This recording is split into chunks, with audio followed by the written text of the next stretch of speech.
राजनीति में कुछ भी हो सकता है। उद्धव ठाकरे की वापसी पर संकेत दे गए देवेंद्र फडणवीस। जी हाँ दोस्तों, बड़ी जानकारी सामने आ रही है। महाराष्ट्र में क्या एक बार फिर से उद्धव ठाकरे की भाजपा में वापसी होगी, इसे लेकर देवेंद्र फडणवीस ने एक बयान दे दिया है। चुनावी दंगल के बीच देवेंद्र फडणवीस के एक बयान ने महाराष्ट्र की सियासी तपिश बढ़ा दी है। उद्धव ठाकरे को फिर से साथ लेने के सवाल पर फडणवीस ने कहा कि राजनीति में कुछ भी हो सकता है। हालांकि उन्होंने दावा किया कि एनडीए गठबंधन को इसकी जरूरत नहीं पड़ेगी। यानी कि उनका कहना है कि उनकी पार्टी आराम से सरकार बना रही है। लेकिन उद्धव ठाकरे के फिर से भाजपा में शामिल होने के सवाल पर उन्होंने कहा कि राजनीति में कुछ भी हो सकता है। फडणवीस के इस बयान के बाद सियासी गलियारों में दो तरह की चर्चा चल रही है। पहली चर्चा बीजेपी की रणनीति को लेकर चल रही है और दूसरी चर्चा उद्धव ठाकरे की राजनीति को लेकर चल रही है। 2019 के महाराष्ट्र चुनाव में उद्धव ठाकरे और बीजेपी एक साथ मिलकर चुनाव लड़े थे। दोनों पार्टियों के गठबंधन को पूर्ण बहुमत भी मिला था, लेकिन सीएम को लेकर तनातनी हो गई थी। उद्धव ने शिवसेना की सीएम बनाए जाने की बात को लेकर बीजेपी से गठबंधन तोड़ दिया था। शरद पवार और कांग्रेस के साथ मिलकर उद्धव सरकार में शामिल हो गए थे। 2 साल तक शिवसेना में सब कुछ ठीक चल रहा था, लेकिन 2022 के जून के महीने में एकनाथ शिंदे ने 40 विधायकों के साथ बगावत कर दी। शिंदे इन विधायकों के साथ बीजेपी में चले गए, जिससे उद्धव की सरकार चली गई।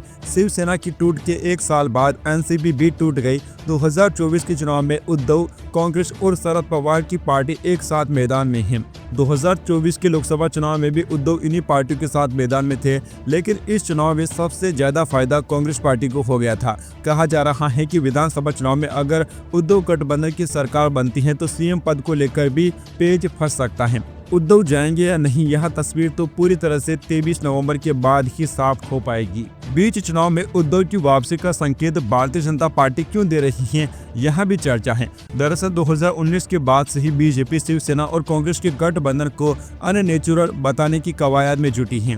बीजेपी शिवसेना के कोर वोटरों में यह संदेश देना चाह रही है कि उद्धव अपने हित के लिए ऐसी पार्टियों के साथ गठबंधन में हैं जिससे उनके विचार भी नहीं मिलते हैं। हाल ही में पीएम मोदी और अमित शाह ने राहुल गांधी को चुनौती देते हुए कहा था कि कांग्रेस के लोग बाला साहब की जय क्यों नहीं बोलते। कहा जा रहा है कि बीजेपी उद्धव के प्रति सिंपैथी दिखाकर उनके कोर वोटरों को साधना चाहती है।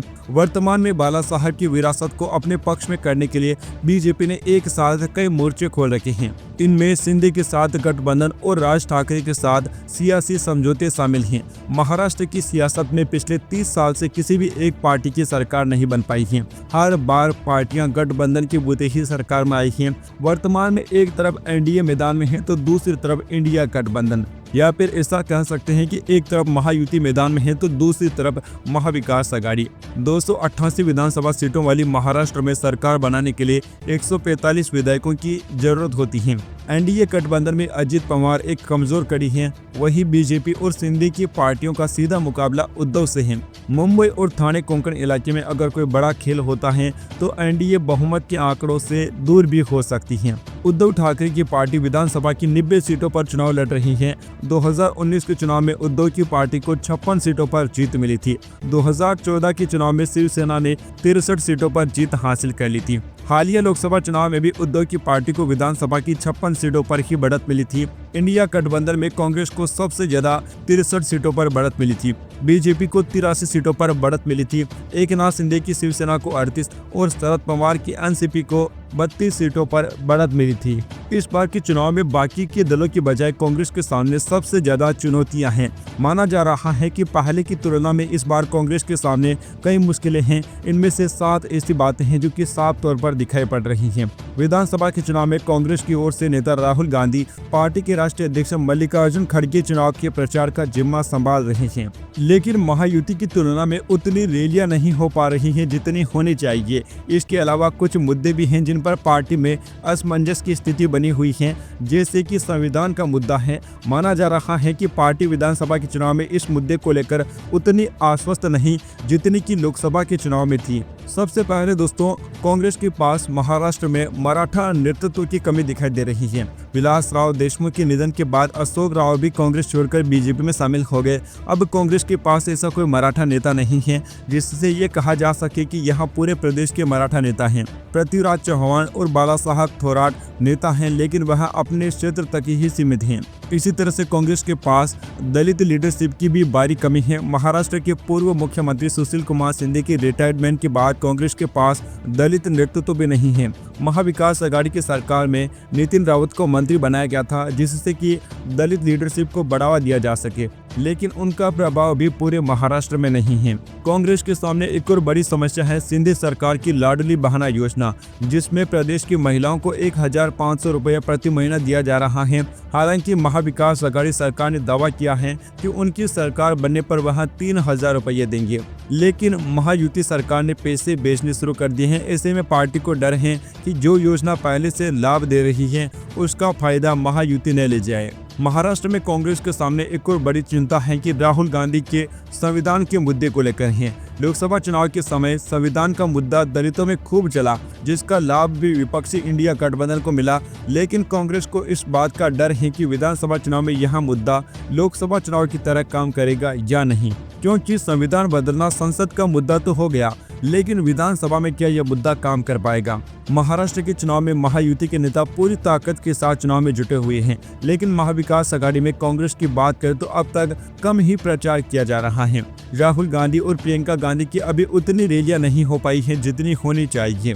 दूसरी ओर बीजेपी की ओर से प्रधानमंत्री मोदी, केंद्रीय गृह मंत्री अमित शाह और यूपी के सीएम योगी आदित्यनाथ की ताबड़तोड़ रैलियां हो रही हैं। माना जा रहा है कि कांग्रेस को इस बात का भी डर सता रहा है कि लोकसभा चुनाव के मुकाबले महाराष्ट्र चुनाव में ओबीसी और स्वर्ण जातियों का वोट उनके सहयोगियों से छिटक गया है। इसके लिए गठबंधन को जिम्मेदार बताया जा रहा है। कांग्रेस के लिए मुस्लिम मतदाताओं को अपने पाले में एकजुट बनाए रखना भी उसके लिए चुनौती है, क्योंकि एक तरफ ओबीसी हैं जो बातें कर सकते हैं जो कांग्रेस नहीं कर सकती, वहीं मुस्लिमों के पक्ष में ज्यादा दिखने पर बीजेपी ध्रुवीकरण में कामयाब हो सकती है। साथ ही महायुति ने एनसीपी के जरिए प्रो मुस्लिम दावा भी चला है, तो महायुति सरकार पहले ही मदरसों के शिक्षकों का वेतन एक मुश्त बढ़ा चुकी है।